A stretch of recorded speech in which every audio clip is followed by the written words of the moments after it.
Instead, you made something. Everyone in this room became the composition. It literally is one of those moments where you had to be there. Right? You had to be here. Pardon my slight into sentimentality, I'm sorry, but isn't that what we mean by the power of collective presence, right? Of showing up for the wonderfully unexpected. Thank you, Ian, for that collaborative and healing experience, and for inviting us into the wonder of your work.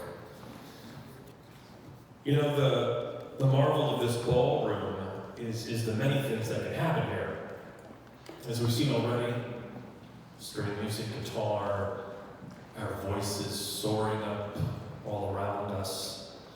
But did you know that this ballroom was originally designed for a very specific purpose? A dance academy, of course. And we're so fortunate to have someone with us tonight who can share a bit more about that. Join me in welcoming the architect of this ballroom, plucked from the annals of history, John Calvin Stevens. Thank you, Tom, for that introduction. And might I add that I agree with my esteemed colleague, Mr. Sparrow, about that fine head of hair you have. A most hearty good evening to you all.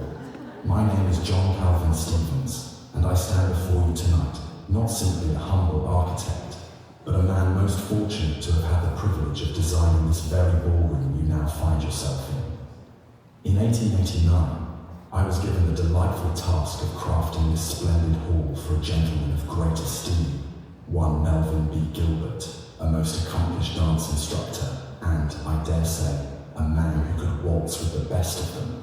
Oh, how I envisioned this space, wide, open, and airy, a sanctuary where graceful steps and rhythmic beats could whirl and twirl as merrily as a pair of newfangled bicycles.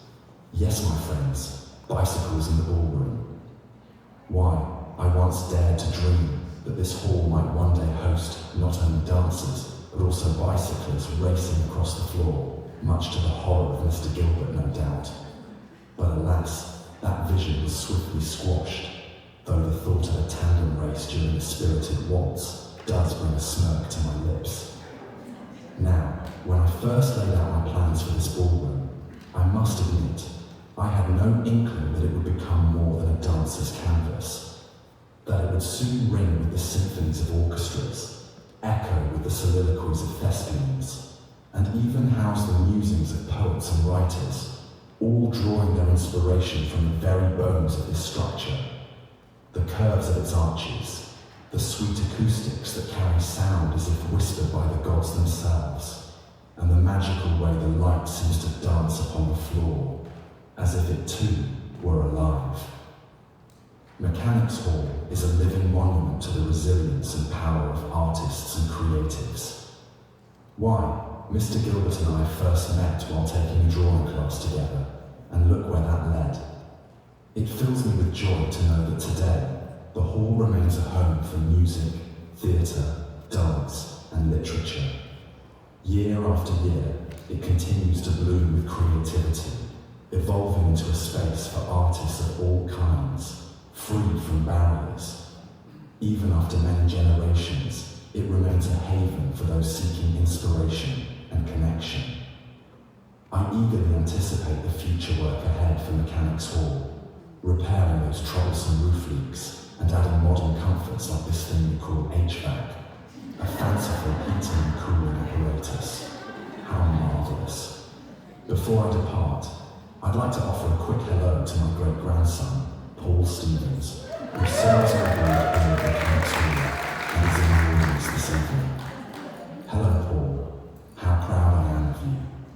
I am also incredibly proud that Paul, with great foresight, had the wisdom to finally put a woman in charge of this place. Please join me in welcoming Mechanics Hall's Executive Director, Anne Leahy.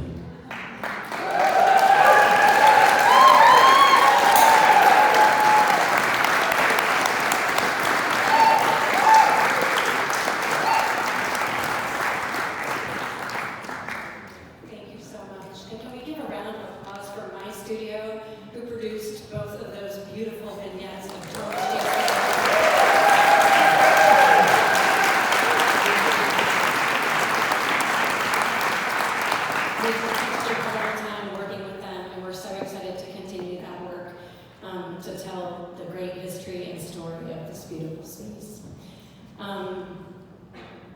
Oh, and I forgot my punchline to that, which was it only took 200 years to get that.